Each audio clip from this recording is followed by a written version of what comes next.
In today's video, we're going to be exposing your camera for the liar that it is. We're going to be talking about what is the most difficult, certainly when you're a beginner, the most difficult aspect of photography. And part of the reason why it is the most difficult aspect of photography is because the information that your camera gives you is based on a lie. So when we first start to do photography, more often than not, we start by, well, guesswork. We all do it absolutely fine. But after a little while, we start to pay attention to our exposure and the exposure meter. And the exposure meter on various cameras looks very, very similar, but forms a line usually running from -3 to +3, with 0 being the center point that we want to achieve to obtain good exposure. First of all, the photographer has to do some input in order to allow the camera to give you the best possible information. And we do that through using the various metering modes available to us in our cameras. So this is where our first problem comes up. Rubbish in, rubbish out. If we don't meter correctly, we don't allow the camera to meter correctly for the scene in front of us, then we're going to get bad metering and bad exposure. And that's on us as the photographer for not telling the camera what we want it to do. And to allow the camera to automate this process generally will leave us with either burnt shadows or blown highlights, and in some instances both. Now another part of the problem becomes from your camera's programming. Your camera is programmed to recognize this color, which is a mid-tone gray, as being the perfect exposure level for the world around it.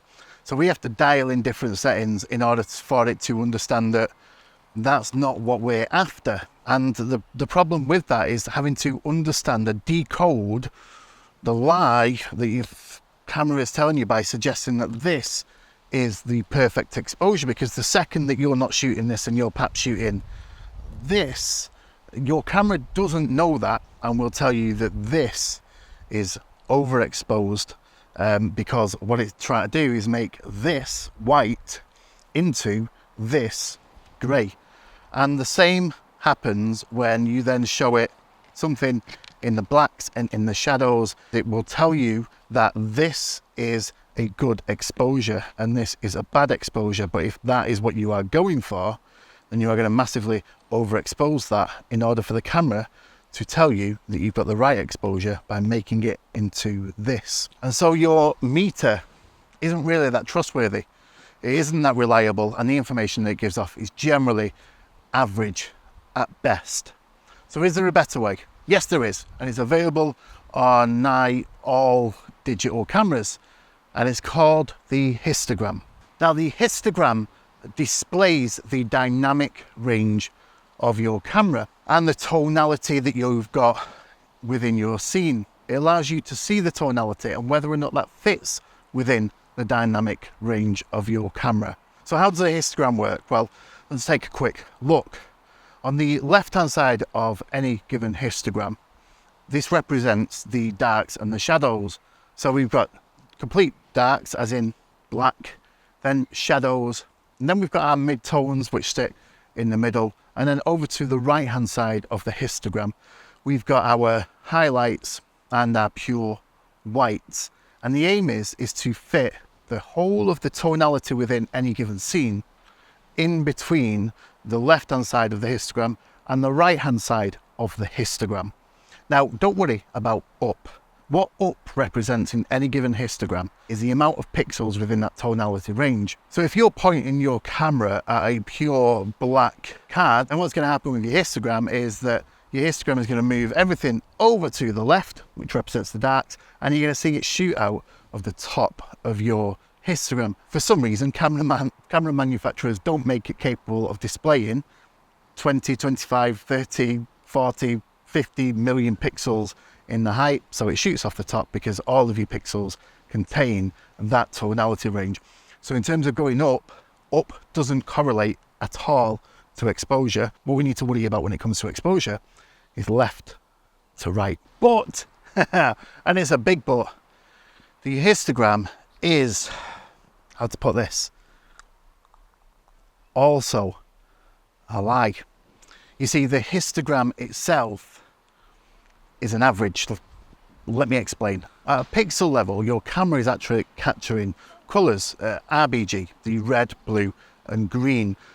And that makes up the exposure values within your camera, within your sensor, within the given scene that you're capturing. And each of these red, green and blue all have their own dynamic range and their own tonality range, and they are all represented by different histograms. Thank you very much to everybody who got in touch following last week's video about booking a workshop. There is a discount code available for you lovely people, so if you are interested in learning firsthand, investing in yourself rather than camera gear for knowledge that lasts many years, head down into the description, click the link through to the website.